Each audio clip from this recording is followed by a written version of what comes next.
Hello, everybody. I just thought I'd share a funny little story, and it just goes along with um, the idea that religions are just all about money, and I mean it goes back to Catholicism. Um, when if they wanted something, they just take it.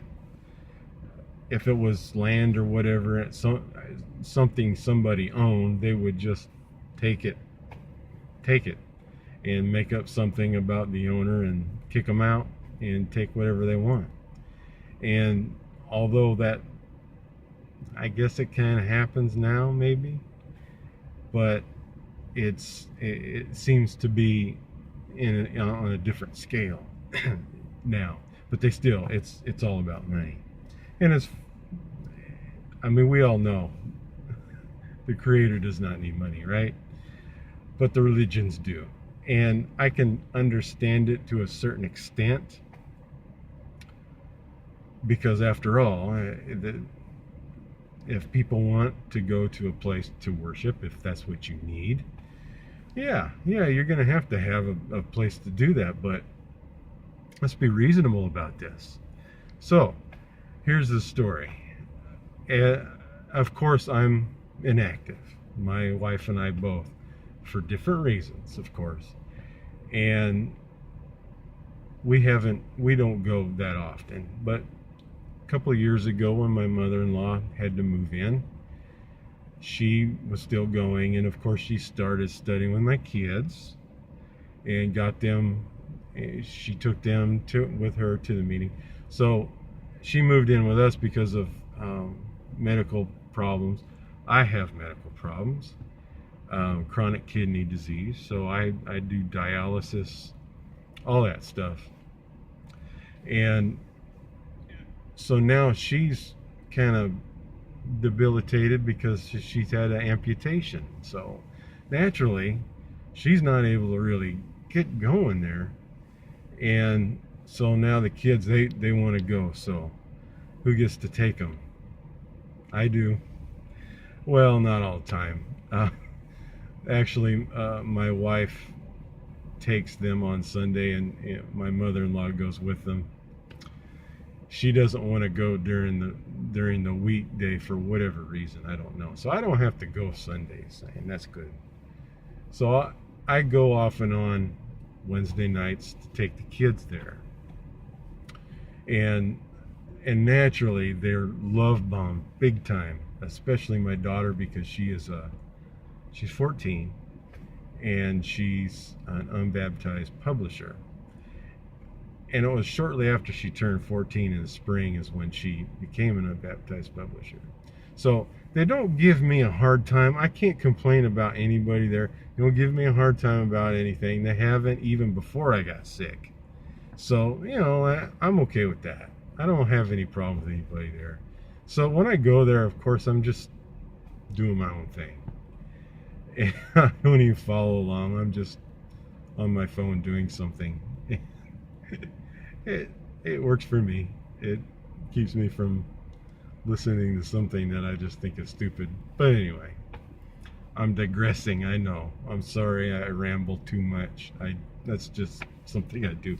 So please forgive me. So on to what was going on. So they rushed through the book study. I don't call it Bible book study.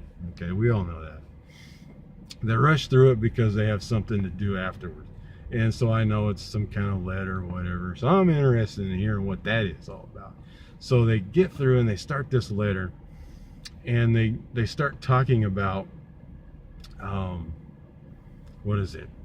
The global building fund, something like that, where you send money in to the worldwide work, but each congregation earmarks a certain amount to go for this global building thing, instead of the local Kingdom Hall, well, no, local building, whatever that used to be. Now it's global. So you contribute towards that, and it can go from somewhere local, whatever there's a local need, or somewhere else, some other country or whatever. And they want a special amount each year from each congregation. And I'm sitting there thinking, okay, you set up this worldwide work for the purpose of continuing kingdom interests worldwide. So why would you have something special just for that? I don't get that. I really don't. It seems like they're wanting money in certain coffers for certain things. And why they're doing that is beyond me. And along with it, then they have the circuit overseer, what do they call that? This circuit overseer something fund, whatever. So it's basically for I guess this, instead it used to be, I think, each, whatever circuit you're in, each congregation in the circuit can donate or could contributed money for the needs of the circuit overseer and whatnot. So I think now they've changed that to where it covers everybody, and so they break it down to each congregation within a country contributes just so much, and based upon, I think it's based upon the amount of publishers in that congregation. Okay, so depending upon how many people are in the congregation as to how much they want the congregation to send to the headquarters for this fund. So the larger the congregation, the more money, the lesser. You see how that goes. So this congregation here where I'm living is well, they said there's 100 publishers. I'm not counting on that because I'm inactive. But they're counting those that are active, even I guess those that are unbaptized publishers, such as my daughter. And they basically say 14 something per publisher is the amount, and I'm thinking that's per year. So anyway, they read this letter and they want everybody to vote yes or no on doing that, to send I think it's spread out across the year like $140 every month. Now this area here, it's not too bad. It's not like it's a booming area, but it's not like there's a whole lot here either. It's, it's a rural town, but it's not depressed. I mean, there's, in this state, there's plenty of towns that are pretty depressed. There's not much going on there. So I'm sitting there thinking, do they adjust that amount per congregation based upon the area? Because you go up to Raleigh, Cary, Durham, in those areas there where there's people that do have money, are they paying more? Are they required to pay more? And of course, they always say, of course, this is all voluntary, and I understand that, and I appreciate that. I do. I mean, I appreciate that more than if they say, okay, you have to do this.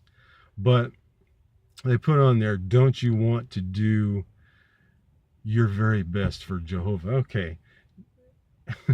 Again, God doesn't need the money. If Jesus told Peter to throw in, to catch that fish that has the coin in its mouth, to put in the box in the temple or wherever it was, then God can go find money out of a tree or something like that. He doesn't need us to do that. But again, I digress. So they pass this resolution. Everybody's raising their hand. Of course, I don't vote, and I don't think my vote would be counted anyway. It's not like I put money in the contribution box anyway. I haven't for years. But it's just funny to me that they constantly, you know, have this whole thing of, we're putting this amount in, we're putting that amount in for this, we're putting that in for that, on top of the worldwide work. And what's funny is people put money in for the worldwide work all the time, and then they put money in for the local congregation. But then the local congregation sends money from its account to the worldwide work. So I'm seeing this whole scheme where they're just making nothing but money. And I realize that probably the predominant amount of money that they are getting is probably from things that they've invested in, which of course we know is all very controversial. Many of it is a lot controversial, despicable actually, in my opinion. But I just think it's funny how they just constantly fleece the flock, so to speak, the people in the congregations. And you know, I'm looking at some of these people, and I know that they have little means. They're wonderful people. You couldn't ask for a more loving group of people than the people in the congregation where I live. They really are really nice people. The elder body is very, very nice brothers, and I can't say anything bad about them. I really can't. My beef is with the headquarters, Watchtower headquarters, and their policies, just like so many of you out there. But I'm just amazed at the money that they're asking for all the time. And I can foresee, and I could be wrong, and I hope I am, I really do. But these broadcasts, these monthly broadcasts, I foresee a time in the future where they're going to do a thing like PBS does every so often, where they run a show that's popular, and they stop in the middle of it and they do their telethon thing, trying to raise money. And it's true. I mean, that's a public broadcasting station, so they need public funds, so they have to do that. So is Watchtower going to do that? And when they do, when are they going to start doing it? Because they are hemorrhaging money right and left. I mean, look at that big headquarters they're building. Here they're going to do the here in a few weeks, I guess, in the first part of October 7th, I think, is the annual meeting, and is the dedication to their new headquarters in Warwick. That place is huge. I mean, I've seen some pictures, but I've seen some things in there that is ridiculous. I think I saw a drain cover in the shape of the tower, and I'm sitting there thinking, how many of those things they got? How much did they pay for it? Because this thing looked like it was brass. I don't know. Maybe it wasn't. Maybe it was copper or something like that. But still, that stuff is expensive. And plus, they had all that cleanup they had to do from everything. So, in my mind, I'm sitting there thinking they're really going through. I mean, really going through a lot of money, way more money than they should. And if that's the case, then they really need to take a look at what they're doing and kind of scale back. And what a lot of people like to call is cut the fat. They need to cut the fat. And what I mean by cutting the fat is, instead of building these elaborate branch facilities that are just this perfect grounds and all this stuff in there, I think our assembly hall the assembly hall of this area goes to in this state, real nice, big pond out there with a fountain and everything, and there's a fountain on the inside, and oh gosh, it's ridiculous. And some of these people, and are living in a small house that's very simple. I mean, it's not not that there's anything wrong with having a simple house. I completely agree with having a simple place that you don't have to worry about too much about. You just a little bit of work and to maintain it and keep it nice.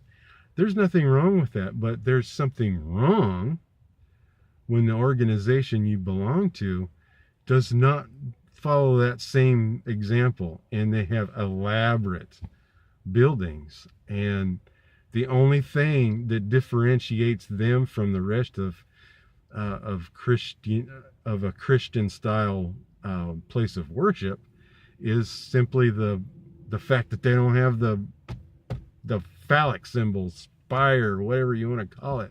They don't have that, and that's about it. Other than that, is it's a fancy. I went to a few years back. I went to one in town of Cary, and it's a real rich area. And gosh, that Kingdom Hall there is really gaudy looking. It's just too much, and there's too much money being spent on this kind of mess. And I'm just glad that none of my money that is going towards that. If people want to do it, that's their own thing. But my kids are not putting money in that, and I would strongly encourage them not to.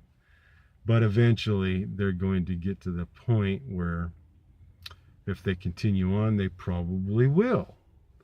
Hopefully not. I'm doing my best at keeping them focused on what's more important. And what's more important for them right now is to get in a point where they have something that they can do that they enjoy, that as far as their livelihood. If they want to be a Jehovah's Witness, that's fine. That's their right. That's their personal choice. But they're going to college, and that's the thing. And I hope that nobody gives them a bad time about that. So I'm kind of hoping that. But in the meantime, I'm ready to jump when somebody starts to mess around with that, when it comes to their education and giving them a bad time about that. I'm not going to let that happen. But anyway, I'm done rambling now. I'm sorry. But I'm just tired of them constantly asking for money for this, asking for money for that. And yeah, anyway, that's all I have to say. But anyway, I hope you all have a lovely day, and it's Friday, so have a lovely weekend, and I'll see you around.